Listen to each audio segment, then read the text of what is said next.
Como que las ganas de jugar continúan a pesar de que el físico no nos da más. Si fuera por nuestros niños más pequeños, ellos no tendrían noche nunca, no descansarían nunca porque dicen, oh, otra vez hay que dormir. Mientras que algunos adultos depresivos admiran, sueñan, ambicionan la cama con esperanza. Los niños no quieren saber nada con ir a la cama y entonces uno le tiene que decir que los tiempos de oscuridad son para que descanses. En términos espirituales, creo que los términos de oscuridad, los tiempos de oscuridad, los tiempos de zozobra, de quietud, también nos preocupan porque sentimos como que Dios se aleja de nosotros. Así que cuando yo me puse a escribir el sermón el día sábado, pude sentir que el Espíritu Santo me decía, dile a mis hijos que la oscuridad es parte del plan, que el silencio es parte de mi amor hacia ellos. No es un sermón popular, no es algo que despierta muchos amén, pero es algo que tiene que ver con la vida real. Meditaba que el libro de Génesis termina con una sola familia, tan pequeña como para que la Biblia pueda enumerar cada uno de los hijos. Y luego vamos al libro de Éxodo, que es el segundo libro del canon bíblico, y comienza con una muchedumbre de israelitas que trabajaban como esclavos bajo el hostil faraón. Hay una brecha entre la primera familia, que tiene unos cuantos hijos, y de pronto la muchedumbre que trabaja como esclavos bajo el faraón en Egipto. En ningún lugar del relato se escribe lo que sucedió en los 4 siglos del medio. Hubo 400 años entre el último capítulo de Génesis y el primero de Éxodo. 400 años es casi el doble del tiempo de la existencia de los Estados Unidos en el mundo. 4 siglos donde el cielo, por alguna razón, se cerró o permaneció callado. Luego de ese silencio, de esa oscuridad, no hay registro de lo que pasó. ¿Qué hizo que esa primera familia de Génesis deviniera o terminara en esclavos sirviendo a Faraón? No hay una revelación, hay revelaciones históricas, pero no bíblicas, respecto a cómo llegaron hasta ahí. Pero allí están, son una muchedumbre, sirven como esclavos, y ahí en Éxodo aparece Dios, después de 4 siglos de silencio. Entonces, ¿por qué hace silencio el Señor? ¿Por qué a veces despliega su poder y hay momentos que por 4 siglos hace silencio? ¿Por qué? Porque creo que el silencio tiene que ver con su amor. Salmo 121:4 dice, he aquí, no se adormecerá ni dormirá el que guarda a Israel. Silencio no significa que Dios esté durmiendo. Silencio no significa que Él te deje de amar. No hay cosa más hermosa cuando alguien te dice, aunque no podamos estar juntos, porque no sé, el amor de tu vida está al otro lado del océano, tú dices, pero igual yo estaré pensando en ti. Miraré la luna a la misma hora. Oh. ¿Por qué? Porque no se adormecerá mi amor, aunque no estemos juntos, aunque no me oigas, dice el Señor, yo te sigo amando. Salmos 3:5 dice, yo me acosté, oigan esto para los chicos y para los grandes, me acosté y dormí. Pueden agregar, y ronqué como un hipopótamo, y desperté porque Jehová me sustentaba. ¡Aleluya! ¿Saben lo que es que te sustenta? Que duermes y te tiene en la mano. Es maravilloso. Su palabra indica que aunque estés descansando, el plan de Dios para tu vida continúa avanzando. Hay una gran cantidad en la Biblia de sucesos que se dan la victoria, empieza la victoria en medio de la oscuridad. Porque a veces uno cree que Dios descansa durante la noche. Ay, me acuesto con este problema y hasta mañana no lo retomo. Tu abuela, porque el Señor sigue. No, tu abuela no lo retoma, pero el Señor sí. El Señor dice, para mí no hay noche. Tienes que descansar. Tú descansa. La noche es para que descanses, dice el Señor. Mañana te quiero fresco. Ay, es que ¿por qué no se resolvió el problema? Porque tienes que descansar, sonso. Deja que los cielos sigan trabajando. Sonso dice mi Biblia, Dante habla hoy. La creación de la luz irrumpió en el caos de la oscuridad. Jacob luchó toda la noche, y por la mañana obtuvo una nueva identidad. La liberación de Israel de la Pascua ocurrió por la noche. La batalla de Gedeón, que terminó en victoria, comenzó en la mitad de la noche. La cruz de Jesús, aunque era mediodía, quedó en un cielo negro y oscuro. durante la noche. Tú dices, pero ¿por qué tiene que venir la noche? Yo sé que la oscuridad viene, en términos prácticos, la oscuridad viene y te quita el descanso, cuando debería ser lo contrario. No hay sueño que te repare del dolor, te agotas emocionalmente, te drenas espiritual y físicamente. Y el dolor es tan grande que pareciera que te deja en una noche continua, crónica, que no termina más. Y la oscuridad llega a veces por algún acontecimiento que no esperamos. Tú dices, ¿y qué es la oscuridad? La oscuridad es una relación que se destruye, un hijo que se revela, un desastre financiero, un revés financiero, el sueño que se muere y sientes que tú también te mueres un poco con ese sueño. Y dices, siento que estoy a tientas en la oscuridad que no veo con claridad. Cuando está el día, es como que hay más esperanzas. Pero llega la noche y el dolor es agudo y aparece sin razón. No hay razones para la oscuridad. Oras y no hay respuesta. No hay sentido de cercanía con Dios. Tu alma se siente árida, estéril.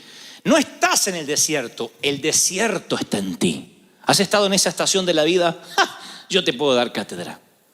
Hablo de esa enfermedad, hablo de ese revés financiero, hablo de aquel problema en los sentimientos, en el corazón. Hay momentos donde nuestra vida se tambalea y creemos necesariamente que es una intervención satánica, diabólica. El diablo se metió a arruinar lo que Dios estaba haciendo. Y no siempre es así. Las plagas de Egipto son permitidas por Dios. Él dice, yo endurecí el corazón del faraón. Les hablé de esto hace unas semanas.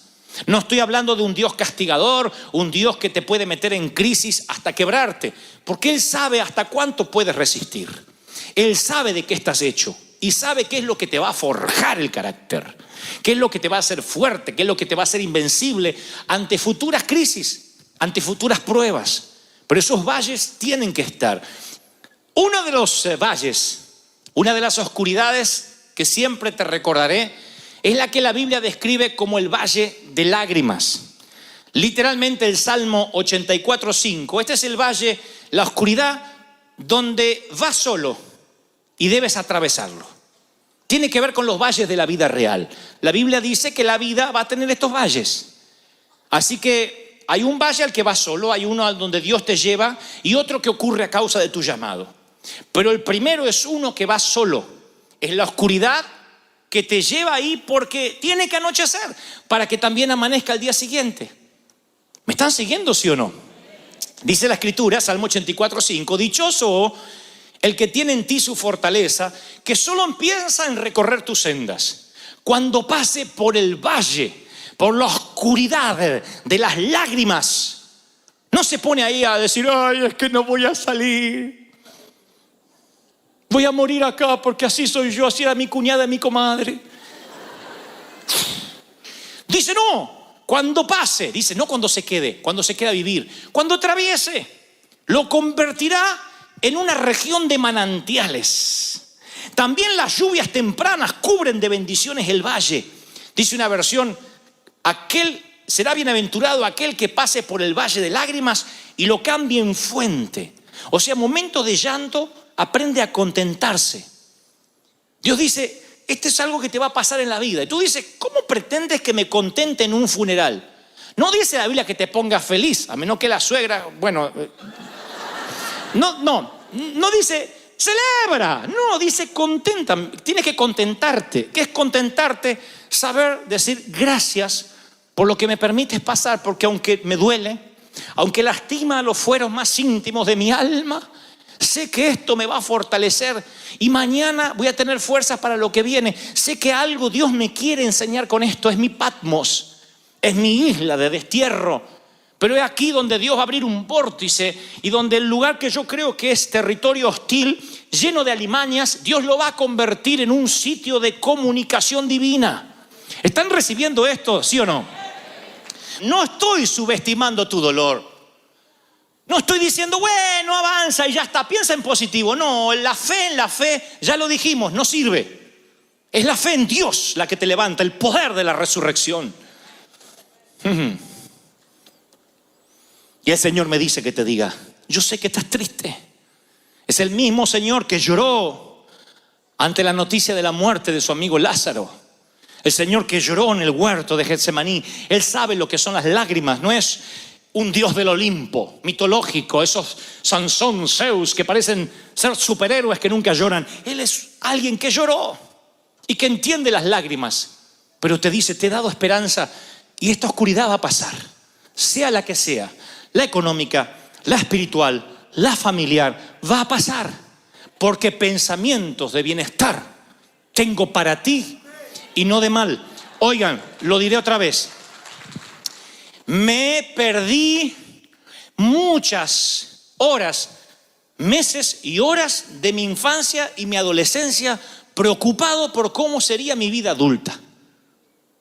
Me perdí mucho tiempo. Era de esos preocupones pensando, número 1, que nunca me iba a casar. Número 2, que nunca iba a tener hijos. Número 3, que nunca iba a trabajar. Número 4, que nunca iba a tener un auto. Número 5, que nunca iba a poder cambiar los zapatos despegados. Hoy les conté en el primer servicio que yo me recorrí la iglesia de Buenos Aires con un traje azul. No era un traje, era un saco azul, esos cruzados que se usaban antes. No tenía pañuelito de esto. Ahora confieso, era una media, un calcetín. Nunca nadie me dijo que lo sacara, sino hubiese salido así con... Pero era coqueto. Antes muerto que... El tipo andaba con la media. Estaba limpita, no es que... Estaba limpita. Yo pensé muchas veces que nunca iba a tener un traje más. Muchas veces pensé que a lo sumo cambiaría de calcetín. Pero nunca tendría un pañuelito de estos. No sé por qué. Si tan solo hubiese sido más maduro y hubiese entendido que hay oscuridades que pasan, que todo pasa en la vida, que hay que saber atravesarlo. David dijo, aunque pase, aunque atraviese, no dijo aunque me quede, aunque viva. Dijo, aunque pase el valle de sombra de muerte, no temeré mal alguno. ¿No debería darnos esperanza? Todo va a pasar, no te pierdas el hoy. No te pierdas el hoy, va a pasar. ¿Cuántos reciben esta palabra? Dígame amén. Número 2. El valle de la muerte, porque el primero de las lágrimas te toca ir por la vida real, pero el número 2 es la oscuridad que tiene que ver con la muerte. Y tú dices, wow, ese no me gusta. ¿Cuándo es que voy a ir ahí? Cuando Dios te lleve. No a la presencia, cuando Dios te lleva al valle de muerte. La Biblia narra que Ezequiel dice, la mano de Dios no es la mano del diablo.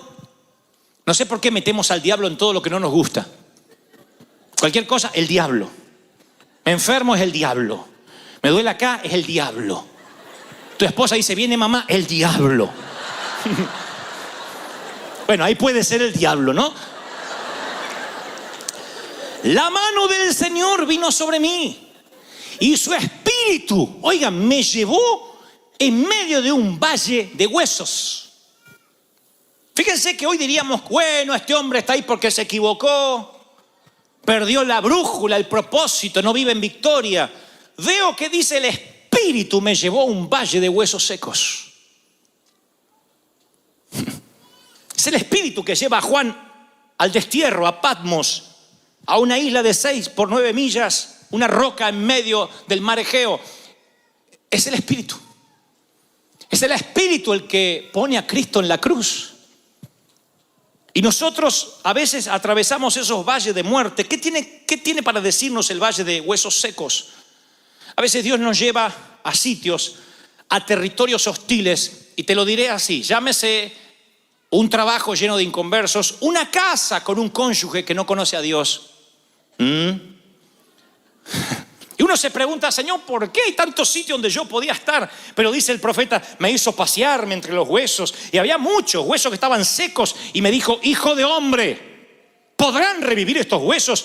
Y yo dije, Señor, tú lo sabes. Cuidado con lo que respondes, porque a veces Dios te dice, ¿tú crees que tu hijo, rebelde, cabezón, que sale al padre y al abuelo, puede ser un siervo mío? Ay, no conoce a mi hija. Bueno, va a seguir un hueso seco. ¿Tú crees que puedo cambiar a tu cónyuge? ¿Tú crees? ¿Que puedo sacar? Bien, dijo la hermana, amén. ¿Que puedo sacarte de las deudas? ¿Tú crees? Hay a veces que Dios nos pregunta. Van a ver que cuando el Señor hace milagros, siempre pregunta. Ve a un ciego y le dice, ¿quieres ser sano? Parece una preguntonta. Es Como cuando uno se cae y te mira alguien y dice, ¿te caíste? No, siempre me revuelco hasta ahora en el césped.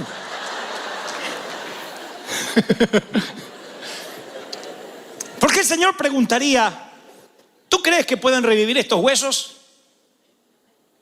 Y entonces me dijo, profetiza sobre estos huesos y dile, así dice el Señor, yo daré aliento de vida, soplaré de mi espíritu y viviréis. Les pondré tendones, haré que salga carne, los cubriré de piel, les daré aliento de vida, van a revivir y sabrán que yo soy el Señor. ¡Wow! ¡Aleluya! ¡Aleluya! Entonces te diré, número 2, tú vas a las oscuridades de los valles, o al valle de los huesos secos, con un solo propósito: profetiza sobre lo que está muerto. No digas, Señor, si es tuyo que reviva, profetiza. Recuerdan lo que el Señor nos dijo: no le hables a Dios acerca de la montaña. Señor, hay una montaña delante mío. Esa no fue la orden. Dios nunca dijo, cuando te encuentras ante una montaña, órame a mí para que yo te la quite. Él dijo, dile a la montaña, muévete, háblale de Dios a tu montaña. Dile, muévete, profetiza. ¡Wow! ¿Cuántos están recibiendo esto? Dígame amén. Te paras entre la montaña y le profetizas. Caminas entre los huesos secos y profetiza. ¿Cuánto hace que no abres la cuenta bancaria en internet? Mira los números rojos, los cheques, lo que tienes para pagar, y en vez de llorar y decir, Señor, mándame algo, ¿no habrá quedado algo en alguna chaqueta? En vez de hacer eso, ¿cuánto hace que no has profetizado? En fe, caminar sobre las finanzas muertas, sobre la quiebra, y decir, en el nombre del Señor, profetizo que los recursos vienen, que la providencia se suelta, que los cielos se abren, porque Dios me trajo aquí en el Espíritu para que se revierta. ¡Aleluya! ¿Están recibiéndolo, sí o no? Profetiza. Espera que tu hijo se duerma esta noche y profetízale. Al grandote, digo, al mamut. Porque a los nenitos es fácil profetizarse, pero el mamut de 22, 18, con las patas peludas.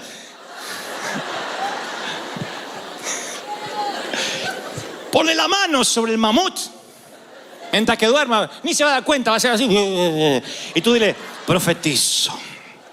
Te levanta Dios como un siervo suyo, lleno de unción, lleno de poder, como madre, como padre. Yo veré la gloria de Dios en tu vida. ¡Wow! ¿Se dan cuenta? ¿Qué hubiese pasado si el profeta hubiese dicho, bueno, no sé, son demasiado secos los huesos? Debiste haberme traído cuando estaban medios muertos. Por eso Jesús le dice, ¿tú crees? Dios le dice, ¿tú crees? Le dice Jehová, ¿tú crees que pueden revivir? ¿Tú crees? O sea, yo puedo hacerlo, pero necesito saber cuál es tu respuesta, y la respuesta es correcta.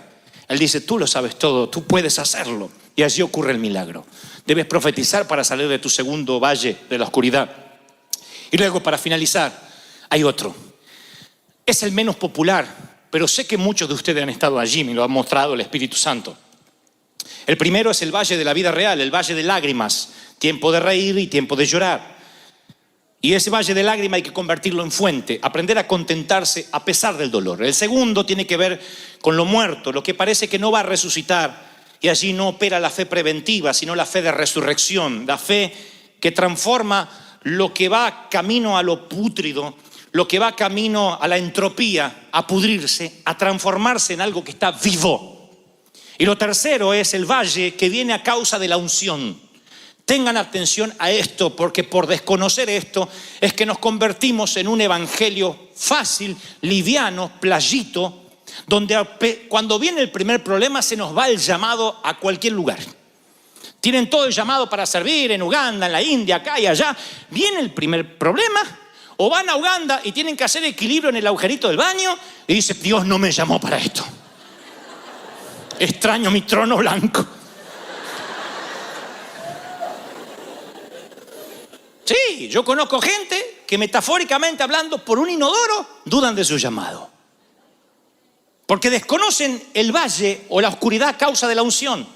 La Biblia dice que al enterarse los filisteos que David había sido ungido, cuando se enteraron que David fue ungido, subieron todos contra él. Pero David lo supo y bajó a la fortaleza. Los filisteos avanzaron, desplegaron sus fuerzas en el valle de Refaín. Refaín significa gigantes. Y desplegaron sus fuerzas contra David. Y David dijo, debo atacarlos, los entregarás en mi poder. Y el Señor le dijo, atácalos, porque te aseguro que te los entregaré. Muéstrame a alguien que esté ungido, que ore por los enfermos, que quiera servir al Señor, que libere a los endemoniados, y te mostraré a alguien que muchas veces ha llorado preguntándole a Dios dónde está Él en sus momentos personales.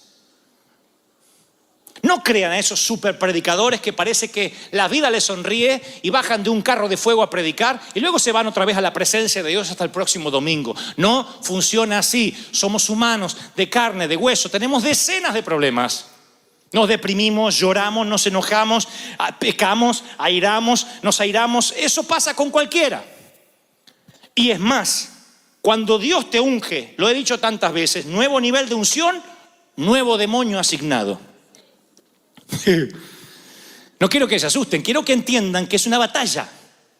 Al enterarse el infierno de que Dios ungió una iglesia en el sur de California, más precisamente en Anaheim, despliega sus raquíticos demonios en contra de los que estén más débiles.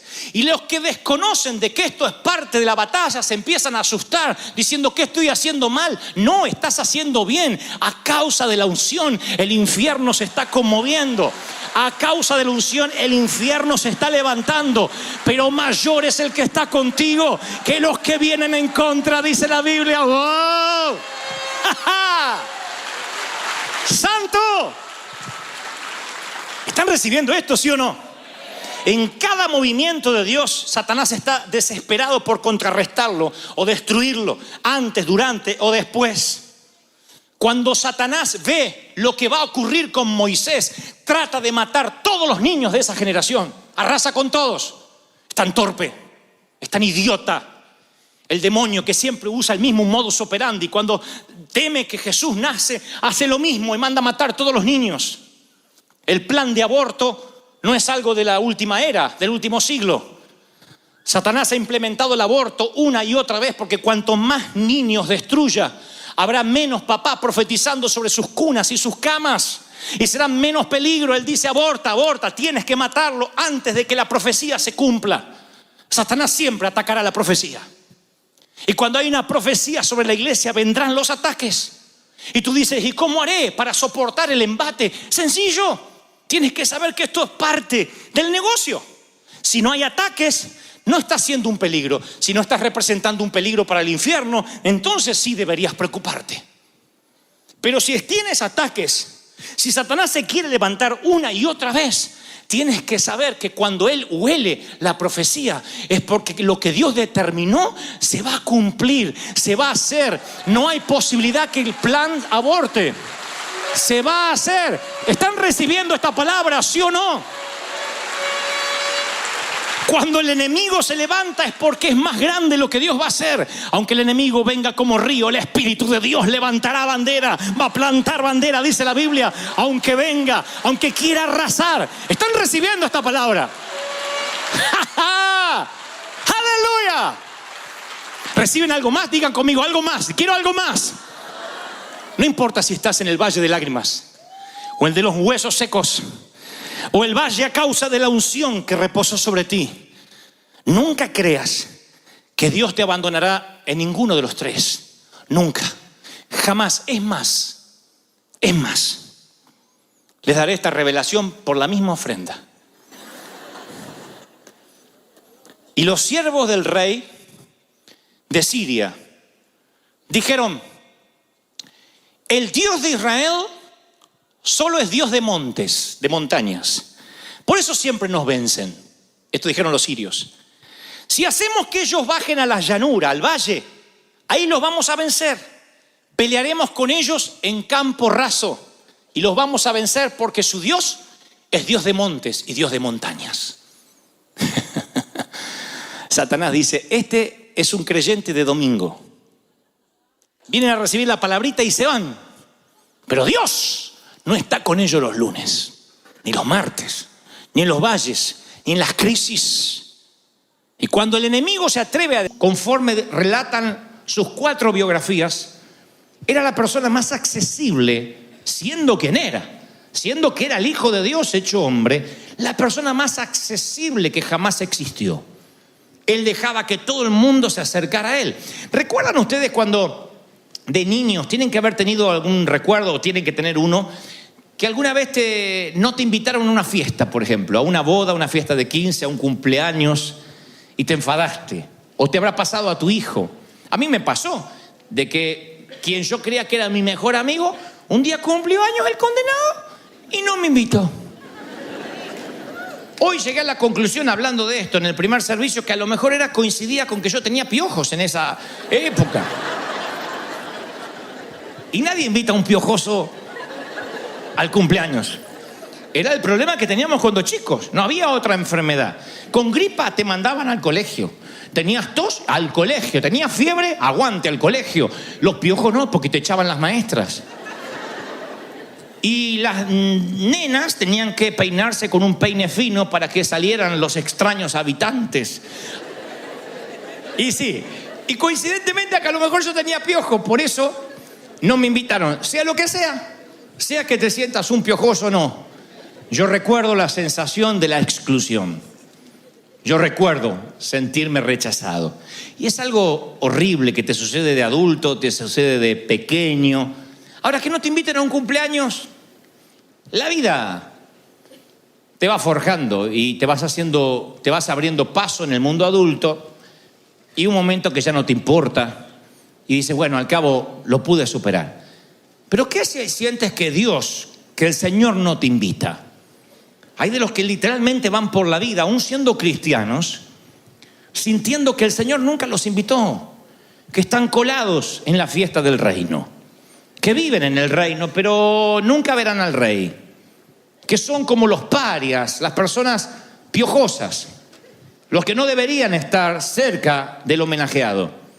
Y vamos por la vida con esa amarga sensación. Cuando yo leo detenidamente las páginas de las Escrituras hebreas, lo primero que noto es que Dios llama a su pueblo, mi pueblo. Le dice a Israel, ustedes son mi pueblo, linaje escogido, real sacerdocio, pueblo adquirido por Dios. Pero luego agrega, y seréis luz para las naciones. O sea, el Señor está diciendo, te estoy iluminando para que también ilumines. Como una luna tienes nada más que un resplandor prestado, para que también puedas iluminar. Pero los hebreos se sintieron una élite. En algún momento se sintieron una casta especial y tomaron las Escrituras, y para no dejar influirse negativamente por la cultura, utilizaron la Escritura para permanecer santos y separados del resto. Dijeron, ok, somos un pueblo linaje escogido, entonces veremos cuáles son las leyes que hace que nos merezcamos semejante adjetivo. Y empezaron a cumplir ley por ley, y el que no cumplía una de esas leyes, lo segregaban, lo discriminaban, justificaban la segregación. Y esta palabra, estas Escrituras, que debió haber sido el puente para que todo el mundo se acercara a Dios, se transformó en un arma para justificar la polarización, la segregación, la división. Y el que no cumplía las leyes entonces no era santo, no podía acercarse a Dios de ningún modo, no podía cualquiera entrar al templo. Han descubierto a la fecha letreros que todavía están allí escritos en su idioma original, que le decían a la gente, no pase de esta baranda, no atraviese más de esta barda si usted es gentil. Si usted no tiene la genealogía correcta, no entrará al corazón del templo. O sea, en otras palabras, no importa de qué tan lejos tú vinieras, tú no podías entrar al templo si no tenías la genealogía correcta. Había una élite, un pueblo que decía, somos el pueblo escogido. No para iluminar, sino para segregar, para excluir, para dejar fuera. En cierta ocasión el apóstol Pablo, la Biblia narra que él llega al templo porque tiene que terminar un proceso de purificación, e iba a dar una ofrenda, y va acompañado con un gentil, con un mundano sería hoy.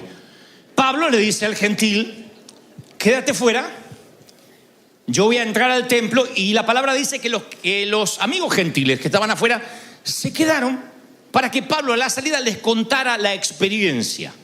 Quedaron fuera para que Pablo después volviera y les contara. El episodio aparece narrado en el libro de los Hechos. Y algunos santos que estaban dentro vieron al piojoso que acompañaba a Pablo. Y entonces dice que algunos hebreos de Éfeso y de Asia, judíos, lo vieron y comenzaron a amotinarse contra Pablo. Convengamos de vuelta la historia. Pablo no hizo entrar a los gentiles dentro del templo. Bien pudo haberlo hecho, invitarlos, pero él no quería herir ninguna susceptibilidad. Así que los dejó fuera. Pero los que estaban dentro inventaron una mentira diciendo, Pablo sí hizo entrar al gentil. Y dice las Escrituras en Hechos 21-28. Por Pablo, es el tipo o el individuo que anda por todas partes enseñando a la gente contra nuestro santo pueblo, contra nuestra ley, contra nuestro templo. Y además, el muy fresco trajo griegos al templo, profanando el lugar santo, llenándolo de piojos. Bueno, no dice eso la Biblia, pero es lo que quiso decir. Como resultado, toda la ciudad se alborotó, la gente se precipitó en masa, lo agarró a Pablo y lo sacó del templo a las rastras, e inmediatamente cerraron las puertas. El colmo. Inventaron una mentira, que Pablo había metido un gentil dentro del templo, que todos se habían contaminado y ahora estaban impuros. Y la palabra sigue contando que ahí se genera un alboroto, una escaramuza, y llega la infantería de Roma y arresta a Pablo. Más tarde Pablo tendrá que sacar su ID de ciudadano romano para conseguir su libertad. Pero el mal rato no se lo saca nadie, por gente que dice, estos tipos nos van a contaminar. Y este no es un tema antiguo que prescribió. Es algo que sucedió y sigue sucediendo hoy mismo. De manera tal que Pablo tuvo que escribir, ahora ustedes, los hispanos, los gentiles, la gente de color, los asiáticos, que antes estaban lejos, Dios los acercó mediante la sangre de Cristo. Estoy leyendo Efesios 2:13. Porque Cristo es nuestra paz. De todos los pueblos ha hecho uno solo, derribando mediante la cruz el muro de enemistad, hablando de muros, Don Trump, que nos separaba. La cruz anuló los mandamientos, los requisitos, y lo hizo para crear de todos los pueblos una nueva humanidad, una nueva raza, al hacer la paz, para reconciliar con Dios a todos los pueblos en uno solo, mediante la cruz. Y en la cruz se murió la enemistad. Él vino y proclamó paz a los que estaban lejos y a los que estaban cerca. Por eso todos tenemos acceso por el mismo Espíritu. Pablo lo deja claro en Efesios y dice, a ver, todo el mundo tiene el mismo acceso gracias a la cruz. Todo el mundo debería poder entrar al templo, entre otras cosas. El mismo acceso. Haga memoria o haz memoria la primera vez que te paraste fuera de una iglesia, esta o cualquier otra. La primera vez que realmente alguien te invitó, y estoy seguro que la primera vez te sentiste indigno y dijiste, yo no puedo entrar. Pero alguien te invitó porque la cruz es un puente, es una asesina de barreras. Eso es lo que es la cruz. Cuando yo pensaba en el domingo de resurrección, pensaba en inclusión. Nos incluyó a nosotros, a gente que no nos merecíamos. Uno dice, si alguien te lastimó, ve a la cruz. Y tú vas a la cruz, sí, alguien me lastimó, mi marido me fue infiel. Pero también el marido infiel tiene la misma invitación. Así que tú estás en la cruz, me metió los cuernos, y el que te metió los cuernos está al lado, sí, le metí los cuernos en la misma cruz. Tú dices, me dices que los dos tenemos la misma posibilidad. Exacto, todos los pueblos. La cruz siempre une. La cruz hace que el traidor y el traicionado estén a los pies de la misma cruz. Tú dices, me estafó, un condenado me estafó. Así que corre a la cruz y llora con él. Pero quiero que abran los ojos, porque es muy probable que si todo salió bien y si seguimos predicando como se debe predicar, quien te robó estará también a los pies de la cruz. La cruz nos une a gente tan disímil y diferente y diametralmente opuesta como somos los que estamos aquí. La cruz es acceso. Yo buscaba ayer la palabra acceso en el original griego. Pensé que iba a simbolizar puerta de entrada, rampa, lo que sea. Pero acceso significa audiencia con el rey. Audiencia con el rey. Todos pueden tener acceso con el rey. Piensa en el peor alcohólico que has conocido o que conoces. Ese alcohólico está a una oración de distancia de acercarse al Señor. Piensa en la persona más airada que conozca, esa persona que nació cruzada. Y esa persona que tú dices, no, ¿de verdad, Señor? ¿Desperdiciaste sangre en este? Bueno, tengo una noticia. Esa persona está a un paso de la cruz, a solo una oración de distancia de la misma cruz. El criminal más peligroso, el peor terrorista del mundo, Osama Bin Laden, antes de morir, pudo haber recibido a Cristo. Tú dices, no, después de lo que hizo, sí, después de lo que hizo. Y se pondrá peor, el peor jefe que conozcas o que actualmente tienes. Que tú dices, condenado, ya se va a morir, porque todo se paga, ya se va a morir, miserable. Yo te di ese jefe tuyo para que tú lo ilumines, para que tú seas templo, para que él se pueda congregar sin tener que venir a la iglesia. Y se pondrá peor, porque la persona más narcisista que conoce, la más agrandada, el más racista, está en la misma cruz, a una oración de distancia. La persona más odiosa que conoces, a una oración de distancia. De hecho, tú estuviste en un momento a una oración de distancia. Tienes que recordar el día que pronunciaste esa oración. Señor Jesús, te recibo, ven a mi vida, confieso mis pecados, reconozco que soy pecador y que moriste por mí en la cruz del Calvario. Ese día, una oración te acercó a la cruz, a la misma cruz de aquel que a lo mejor cree que se la merece. Entonces nuestras vidas son o imágenes de la cruz acogiendo a las personas para que tengan una audiencia con Dios. Realmente hacemos gala a la palabra embajadores, o somos el templo de Herodes, excluyendo a las personas mediante barreras y principios de segregación. O los excluimos o los incluimos. La cruz acoge, la cruz atrae. El templo de Herodes excluye. Los leprosos sintieron el toque de Jesús.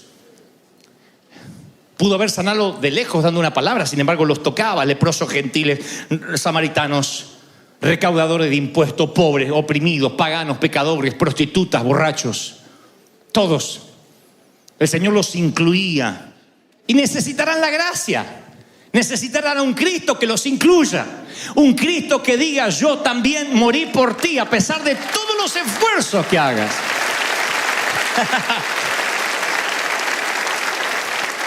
Uno de los ejemplos más llamativos de la inclusión de Jesús, de esta antisegregación que tenía él, fue cuando Simón invita a Jesús a su casa. Simón era un fariseo, un rabino, que invita a Jesús a su casa. Y todos pensamos, bueno, fue una cena entre colegas. No lo ungió con aceite de oliva al llegar, no le dio para lavarse sus manos, no lavó sus pies, no le dio algo para tomar fresco. Simplemente esto se parece más a un interrogatorio que a una cena. Pero hay un plan más taimado de Simón. Dejará entrar a una prostituta, una ramera, una mujer que cobra por los favores sexuales que le dispensa a los caballeros. No era una invitada de honor, por cierto.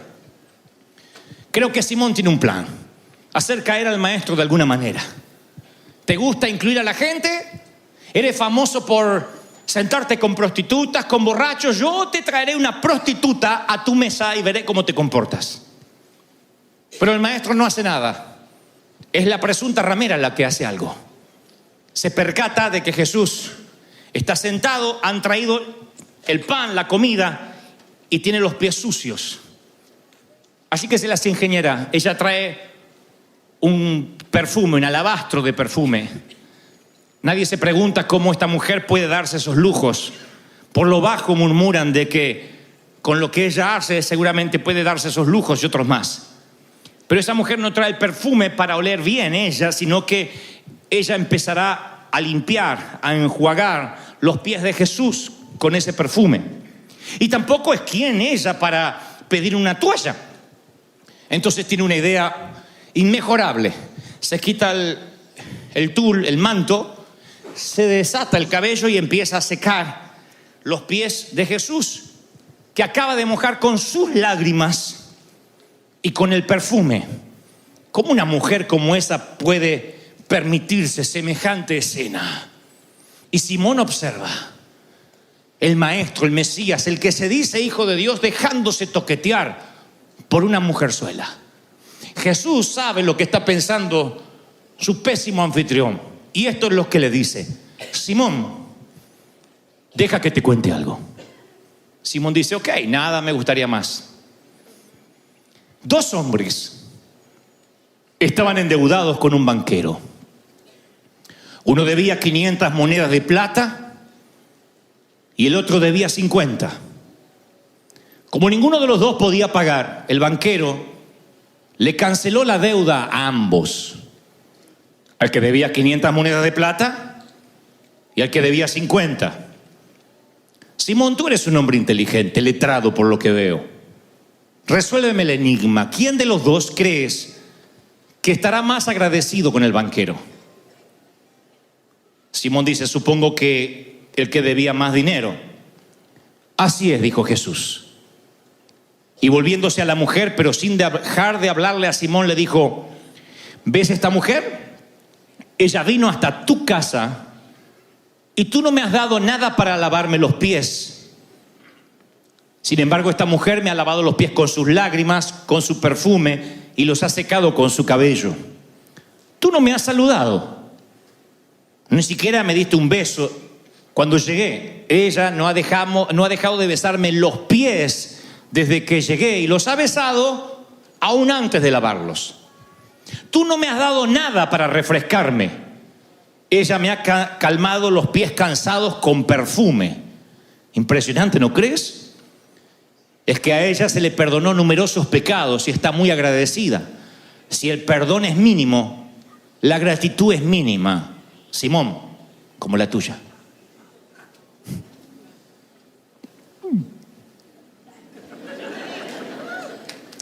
A continuación se dirigió a la mujer y le dijo: te perdono todos los pecados. Y eso hizo que todos los amigos de Simón, los religiosos como él, murmuraran: ¿quién se ha creído para perdonar a esta mujerzuela? Pero Jesús los ignoró y dijo: ve, tu fe te ha salvado, vete en paz. Ese es el maestro que hoy celebramos que está vivo. Alguien que amaba las relaciones por encima de las leyes. Y yo creo que esto lo hacía Jesús porque él también conocía el rechazo en primera persona. Ahora, estoy seguro que los que estaban en esa mesa habían tenido por lo menos un par de noches con esa mujer en algún momento de su vida. Y se sentían avergonzados que esa mujer que pertenece a la otra vida oculta estuviera ahí. Todos esos habían estado desnudos con esa mujer. Nada más que ahora trabajaban de santos, era el día. Ahora se hacían la que no la conocía, que no conocía los sitios donde pernoctaba la dama. Por eso esa mujer les recordaba su propia miseria. Por eso segregamos, por eso hay hispanos que segregan otros hispanos. Porque ven otro hispano y les recuerda su propia miseria. Y en lugar de amar y de incluir, empieza radicalmente a excluir. Eso hacen los hipócritas. Como saben que tienen una vida oculta y algo que no pueden contar, entonces, ok, no hablaremos de mi vida privada, pero sí hablaremos de la tuya. Y esa es la manera en que los Simón creen que tendrán entre la espada y la pared al Mesías. Lo que menos imaginan que el Mesías incluye, seas prostituta, borracho, narco, Él te incluye, dice, tú eres parte de mi reino. Eso es lo maravilloso. Las relaciones están por encima de las leyes. Y el Señor ama tenerte en sus brazos. Ama que te acerques a Él como estés. Tú dices, como estés. Con estiércol en los pies, claro, Él sabe lo que es comer con estiércol en los pies. Él sabe lo que es la exclusión, sabe lo que se siente y Él nunca te dejará fuera. La cruz junta religiosos y ladrones. Y ambos claman, acuérdate de mí cuando vengas en tu reino. Y ambos tienen la misma audiencia con el rey. Te guste creerlo o no. La cruz hará que los predicadores y pastores de sanísima doctrina, con esposas que no se cortan el cabello, con la falda por aquí, accedan al cielo, junto conmigo. Y contigo. La cruz nos unirá. La cruz te pondrá en la misma audiencia con el rey. Y nos incluirá a todos. Solo tienes que asegurarte que estés bajo la cruz correcta, donde está el Hijo. Oigan, esto que les contaré para irnos es una historia verídica que cada vez que yo la leo o la relato me impacta como el primer día. Un viudo muy rico tenía un hijo al que amaba profundamente. Era él solo con su hijo pequeño. Y entre otras cosas, el padre, este hombre, este caballero, era un aficionado al arte. Y salía a dar vuelta por el mundo y solía comprar obras invaluables de Rembrandt, Monet, Van Gogh. Un día su hijo creció, el ejército lo enroló y fue llevado al frente de batalla. Al poco tiempo le llega un telegrama al padre que su hijo había sido abatido en la línea de fuego. Pocos meses después llegaría el cuerpo de su hijo en un ataúd envuelto en bandera. Pero el padre, dicen, nunca jamás se sobrepuso, nunca fue el mismo. Y una Navidad que el hombre estaba pasando solo, golpean a su puerta y cuando la abre ve lo que parece ser un ex militar, por su porte, por su corte de cabello, y efectivamente lo era. Le dice al Señor que él fue el compañero de pelotón de su hijo, que estaban en el mismo sitio, en la misma trinchera cuando su hijo fue abatido. Y le dijo, su hijo me contó la afición que usted tenía por el arte, o que tiene. Así que me permití, cuando yo estaba allí con su hijo, hacer un retrato de él. No soy un Monet, no soy un Rembrandt, pero es lo más parecido que pude hacer. Estoy seguro que usted quisiera conservarlo. Ese fue el mejor regalo para el caballero. Estaba el hijo dibujado en un portarretrato, lo colgó sobre la chimenea y ahí estaba entre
city lights flicker out. Silence screams from broken souls, no doubt. Concrete jungle traps us grinding down. Lost in the echo, shadows pull me drown.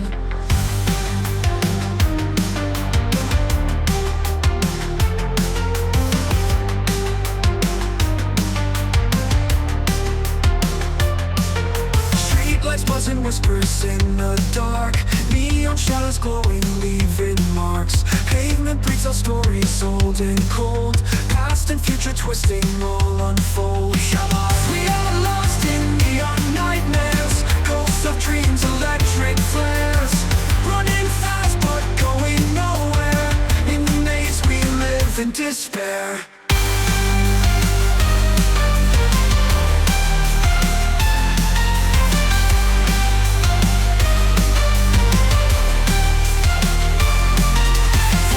Rise mechanical and raw. Vocal cords electric through the straw. Wires tangle clenching like a vice. Heartbeat scenes with thunder rolling dice. Falling stars and shattered glass confound. Broken mirrors scattered on the ground. Synthetic whispers tell us we're alive, but the ghosts of dreams begin to thrive. Hearts electric, pulses racing. We're lost in time, nowhere we'll ever learn. Haunting melodies, they fade away, but the memories are here to stay.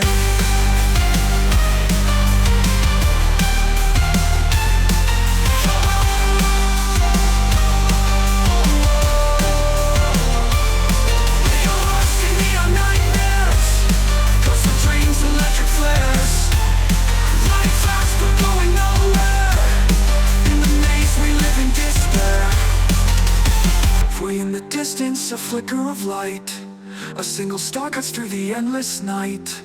A tiny spark, a whispered prayer. Maybe hope can bloom even here in the neon air.